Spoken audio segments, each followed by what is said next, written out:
Saludos compañeros, mi nombre es Guido Abril y hoy les hablaré sobre análisis dimensional en microsistemas.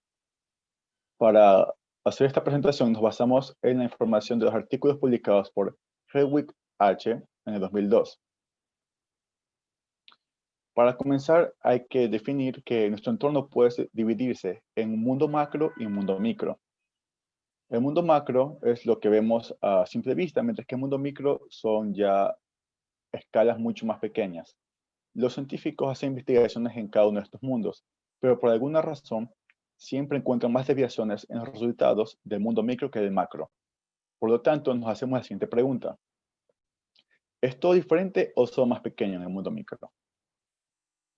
Para comenzar a responder esto, vamos a primero definir qué es un microsistema, comenzando por el rango. Entonces tenemos estos tres sistemas, macro, micro y nano. El sistema macro tiene un rango de 1 a 10 a la menos 3 metros, es decir, una unidad base de milímetros. El sistema micro tiene un rango de 10 a la menos 3 a 10 a la menos 6 metros, es decir, una unidad base de micrómetros. Y el sistema nano tiene un rango de 10 a la menos 6 a 10 a la menos 9 metros, es decir, una unidad base de nanómetros. En este caso, como es un microsistema, nos enfocaremos en las unidades de micrómetros. Estos sistemas cuentan con su propia tecnología, la cual se subdivide en tres grupos diferentes. El primero son los microsistemas electromecánicos, o MEMS. Un ejemplo sería el sensor de aceleración de un airbag. Otro grupo es los microsistemas optoelectromecánicos. Como un ejemplo podría ser el microendoscopio para cirugía invasiva mínima. Y finalmente tenemos lo que son los dispositivos de microflujo, por ejemplo, microcanales. Como nos vamos a centrar más en esto, aquí hay otros ejemplos. Dispositivos podrían ser canales, boquillas, bombas, etcétera, y aplicaciones podemos tener en biotecnología, en cirugía, en análisis químico y en manejo de motores. Regresando a la problemática, tenemos los resultados inesperados en los microsistemas. Aquí, por ejemplo, podemos ver que si se hace una relación del factor de fricción, el número de Nusselt o el número crítico de Reynolds, tanto para micro como macro, tenemos que hay una desviación considerable en cuanto a la unidad. Vemos que en el caso del número de Nusselt hasta puede llegar a 16, que es mucho mayor a la unidad, y en el caso del crítico de Reynolds puede llegar a 0,13, que es mucho menor. Para facilitar el entendimiento, vamos a contar con un par de ejemplos. El primero es un ejemplo en flujo de tubería laminar con densidad de flujo de calores para el constante. Las características de este experimento nos dan que debería existir un número Nusselt de aproximadamente 4.36. Aquí tenemos las dimensiones del microcanal, que es 0.7 milímetros con un largo de 115 milímetros aproximadamente. Como vemos, tenemos en la gráfica que el número Nusselt aparece muy por debajo del valor que debería tener. Es más, está entre 1 y 2. Esto para un Reynolds aproximado de 50. Además, podemos ver que en la gráfica que está diagonal tenemos lo que es una temperatura promedio interpolada. ¿Por qué se hizo esto? Debido a que no se puede medir la temperatura dentro del microcanal. Por esto se tomó una interpolación con la temperatura de entrada y de salida. Debido a esta desviación, los científicos que estuvieron a cargo de esta investigación dijeron que se debió a efectos de disipación, pero esto depende del número de Eckert. Y para este caso, el número de Eckert está en un orden de 10 a la menos 9, muy bajo. Y se sabe que el número de Eckert, cuando tiende a 0, significa que los efectos de disipación no son considerables para el flujo. Por lo tanto, dijeron que no era el número de Eckert en sí, sino sus variaciones, o también llamado efecto secundario de Brinkmann. ¿Y por qué esto? Porque el número de Brinkmann es una multiplicación del número de Eckert por el Prandtl, siendo Prandtl un número con variable de orden 1. Pero esta sería la respuesta. A continuación vemos el segundo ejemplo. En este caso es un flujo laminar a través de canales trapezoidales con densidad de flujo de calor de pared constante. Es decir, tenemos las mismas condiciones que en el anterior ejemplo, pero esta vez cambia la geometría del canal. Entonces tenemos de nuevo, ahora un poco cambiamos las medidas, tenemos en punto 1 de lo que sería la parte del espaciado, tenemos en 30 milímetros de largo, pero el Nusselt, que debería ser para este caso 4.8, más alto que el anterior, está de nuevo alrededor de los valores del ejemplo anterior, que es 1 y 2, muy bajo. Para esta ocasión, los científicos dijeron que se debió esto a efectos de rugosidad. Es más, hasta incluyeron un término llamado viscosidad rugosa, con lo cual podían mejorar bastante sus datos numéricos, por lo que dijeron que en realidad esto de aquí se debía a un microefecto especial. Pero la rugosidad relativa de este experimento estaba entre 1 y 2%, y se sabe que cuando la rugosidad relativa está menor a 5%, entonces los efectos de rugosidad de pared, entre otros, no afectan al desarrollo de flujo ni al número de Nusselt. Y entonces, ¿cuál fue el problema? El principal problema en ambos casos, en realidad, es el acceso limitado al interior de los dispositivos. La solución, ¿cuál sería? ¿Interpolación o distribuciones especiales? Pues no, porque esto puede favorecer en ciertos casos, pero no se puede generalizar debido a que hay muchas ocasiones donde no va a servir esto. Entonces, la solución que se propone en esta presentación es usar esta hipótesis. En una forma no dimensional, todos los microefectos especiales resultarán ser efectos de escalado dentro de una teoría continua igualmente válida para macro y micro problemas. Como estamos tratando de una teoría continua, vamos a usar las ecuaciones de Navier-Stokes y la ecuación de energía siguiendo la primera ley de termodinámica. Y como estamos tratando con microsistemas, vamos a poner una restricción para el número de Knudsen que sea menor a 10 a la menos 2. Esto se da ya que el número de Knudsen es una relación entre el paso libre molecular y la escala geométrica del dispositivo. Por ejemplo, si tenemos un paso libre molecular de 10 a la menos 8, o sea, 5 por 10 a la menos 8 metros en este caso, la escala geométrica sería de 5 micrómetros dentro del rango de los microsistemas. Ahora vamos a hablar un poco sobre el análisis dimensional y los efectos de escalado. El análisis dimensional es un método muy utilizado para analizar los efectos de alterar propiedades en un modelo creado a partir de un objeto real. En este caso vemos que la imagen de arriba es un carro como objeto real, prototipo, y en la parte de abajo tenemos un modelo que sería creado a escala.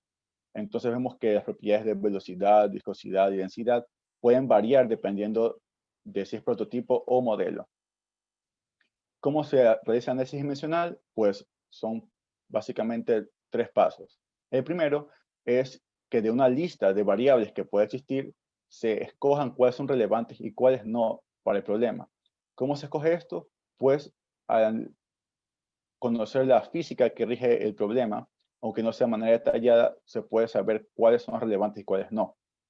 A partir de esto se escoge un modelo matemático físico que va a describir de forma más exacta el problema que tenemos. Y aquí tenemos un ejemplo, por ejemplo, bueno, la redundancia, el teorema Pi de Buckingham, donde vemos que tenemos los grupos adimensionales A1, A2 hasta NM, los cuales serían relevantes para el problema, y tenemos el B1, B2, etcétera, que serían los que no son relevantes. Pero aún así, si se dan cuenta, se toman en cuenta todas las variables de la lista al principio. Tenemos las A minúsculas y B minúsculas, van a terminar en grupos dimensionales A mayúscula, B minúscula. Esto hay que tomar en cuenta ya que si se deja fuera una variable, esto puede desencadenar en un efecto de escalado. Ahora bien, ¿qué es un efecto de escalado? Pues son aquellas influencias que se pueden descuidar en las escalas originales, es decir, no pasa nada si no se toman en cuenta, pero que se ven importantes en diferentes escalas, ya sean más grandes o más pequeñas. Ahora, aplicando el análisis dimensional a los casos que vimos anteriormente, más que nada sobre el número de Nusselt, tenemos lo siguiente. El número de Nusselt dependería, mejor dicho, de variables, o en este caso grupos dimensionales, posición, que es X, número de Reynolds, Grashof, Prandtl, el Peclet, el Eckert, el Mach, R, lambda y K son coeficientes que representan la rugosidad de pared, espesor de pared, ambos adimensionales, y los coeficientes axiales y normales de temperatura y presión. Del lado izquierdo, vemos que esto es lo que normalmente se utiliza para el macroanálisis estándar. pero lo que no se utiliza es el lado izquierdo, y esto puede causar los efectos de escalado referentes al macroanálisis estándar. Entonces, si tenemos aquí el microcanal, vemos que hay varias propiedades que interactúan dentro del mismo. Tenemos velocidad, tenemos diámetro, tenemos temperatura, presión, etc. Por lo tanto, para cada grupo dimensional vamos a asignarle una variable dimensional. Aquí vemos el número de Nusselt, vemos la posición adimensional, vemos Reynolds, Grashof, Prandtl. Aquí adelante tenemos el Ecklet, el Eckert, el Mach, etc. Ahora, a cada uno de estos valores hay que aplicar el mismo análisis que se realizó para la fricción, Reynolds y el Nusselt en el principio, que es relacionar los valores micro y macro para ver cuáles de estos tendrían en sí un efecto importante de escalado. Al realizar este análisis, se pudieron obtener 4 que fueron las principales fuentes de efecto de escalado. La primera fue el número de Peclet, que es referente a la conducción de axial de calor. La segunda es el lambda, que es referente a los efectos de conjugación. Esto representa el espesor adimensional de la pared. El tercero es el K de XTA, que sería efectos de propiedades por dependencia a la temperatura y gradientes de temperatura significativos. Esto aquí representa el coeficiente axial de temperatura. Y finalmente tenemos el KXPP, que son los efectos de propiedades donde la densidad depende en gran medida de la presión. Esto representa los coeficientes axiales de presión. Ya habiendo sacado estos valores, podemos crear dos modelos. Un modelo que sería para macrosistemas, modelo A, y otro para los microsistemas, modelo B. Para macrosistemas, tenemos que las variables relevantes serían el número de Reynolds, el Grashof, Prandtl, y las que no son relevantes en sí, pero igual se tiene que tomar en cuenta es el Peclet, Eckert, Mach, lambda y los coeficientes axiales. Para el modelo B, que es el que nos interesa, debido a que estamos enfocándonos en microsistemas, tenemos el número de Prandtl, el Peclet, el lambda, los coeficientes axiales y los que como variables relevantes. Y las que no son tan importantes son el Reynolds, Grashof, Ecklet y el Mach. Entonces, hay que tomar en cuenta que este término efecto de escala siempre tiene una referencia o un marco de referencia.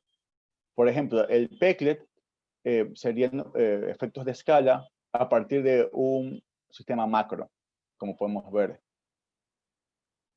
Entonces, analizando el ejemplo 1, ahora que ya tenemos propuesto el análisis dimensional, se va a realizar esto con un nuevo marco de referencia o un nuevo modelo para lo que sería el ejemplo 1 para ver el nuevo comportamiento del número de Nusselt.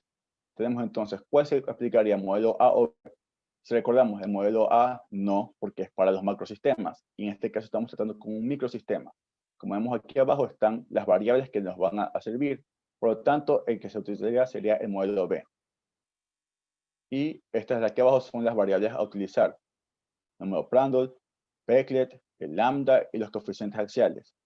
Como vemos, en el análisis que se hizo anteriormente, no se toma en cuenta estas 4 variables, que serían el Peclet, el lambda y los coeficientes axiales, los cuales van a llegar a ser los efectos de escalado.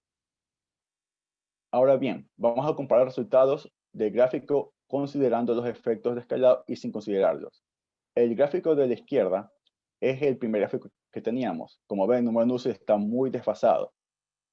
Mientras que ya aplicando los efectos de escalado, de tomando en cuenta las variables que no se toman en cuenta antes, vemos que la temperatura no es tan lineal como se asume al principio, y el número de Nusselt aquí sí da mucho más acertado el valor, está mucho más cerca del 4.36, que es el valor que se esperaba. Ahora, si tomamos, igual que tomaron los científicos anteriormente, una temperatura interpolada promedio, entonces, como está línea punteada, vemos que el número Nusselt baja bastante a lo que es los valores aproximados que teníamos en el ejemplo 1 sin aplicar el análisis dimensional. Como conclusión, entonces, tenemos que la hipótesis no está restringida al tipo de problemas analizados aquí. Ojo, o sea, ya solo porque se aplicó para flujos en microcanales y transferencia de calor no significa que solamente se aplique para este caso. ya que el análisis dimensional no tiene ese límite. Cualquier microefecto especial puede ser considerado un efecto no tomado en cuenta, es decir, que fue no relevante cuando debió haber sido, en algún orden de escala gracias a la aplicación del análisis dimensional. Ya podemos asegurar eso. Y finalmente, respondiendo a la pregunta, ¿es todo diferente o son más pequeños? Pues todo es mucho más pequeño y por lo tanto uno debe ser consciente de los efectos de escalado y los grandes problemas cuando se trata de medir dentro de estos dispositivos. Muchas gracias y que tengan un buen día.